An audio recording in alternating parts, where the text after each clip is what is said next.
ज्ञान में एक भाई और बहन चलते थे, लेकिन आप समझ सकते हैं कि माया किसी समय किसी को भी अपने अधीन कर सकती है।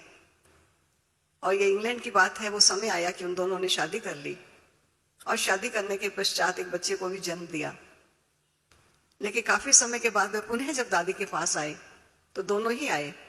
तब दादी ने कहा कि अपने बच्चे को क्यों नहीं लाई, मुझे पता चला है आपका बेटा भी है। तो दोनों ही रोने लग गए। दादी ने कहा क्यों, क्या बात है, रो क्यों रहे हो? तब उन्होंने कहा दादी, बच्चा जन्म अंधा है, जन्म से ही अंधा हुआ। कर्म हमने बुरे किए, लेकिन बुरे कर्मों का परिणाम शायद हमारे बालक को भोगना पड़ा। दादी ने कहा ऐसा कभी नहीं हो सकता, हर एक अपने कर्मों का दंड और कर्मों का फल प्राप्त करता है। लेकिन दूसरे ही दिन दादी के कहने पर वो अपने बेटे को लेकर वहां पहुंचे। तो दादी उस दिन सतगुरुवार का दिन होने के नाते दादी सबको जल पिला रही थी। तो बच्चे को भी मां लाई और दादी ने उसके मुख में जल डाला। बच्चे को अवश्य जल स्वादिष्ट लगा। जल पीने के बाद कुछ क्षणों के बाद पुनः वो मां की गोदी से उठा और दादी की तरफ आया और दादी की गाल पर हाथ करके कहता है कि मुझे पुनः दो।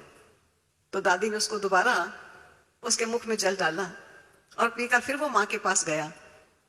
तब दादी ने उसकी मां से कहा कि तुम कहती हो ये अंधा है, अगर अंधा है तो इसे कैसे पता कि मैंने ही ये जल पिलाया है और मुझे ही गाल पर हाथ लगाकर इशारा करके ये मेरे से पुनः जल मांगता है और जल पीने के पश्चात वो फिर तुम्हारे पास चला आया है। मैं नहीं समझती कि अंधा है, तो एक बार डॉक्टर से पुनः इसका चेकअप कराओ। तो फिर रोने लगी कि डॉक्टर ने हमें लिखत में दे दिया, क्योंकि 3 ऑपरेशन भी इसके हो चुके हैं, लेकिन लिखत में दे दिया कि बच्चा अंधा है, अब हम कैसे उसके पास जाएं। तो दादी के आग्रह करने पर वे पुनः डॉक्टर के पास पहुंचे। उसने कहा जबकि सर्टिफिकेट दे दिया अंधा है, फिर क्यों लाए? कहा हमारे बड़ों ने कहा है कि एक बार चेक करो। और डॉक्टर ने जो ही देखा तो डॉक्टर ने कहा कि कल तक ये अंधा था, लेकिन आज ये अंधा नहीं है। तो जो कहा गया है कि करामत कहर खुदाई, कभी दादी ने इस प्रकार की करामत को खुदा का कहर समझकर कभी स्वीकार नहीं किया।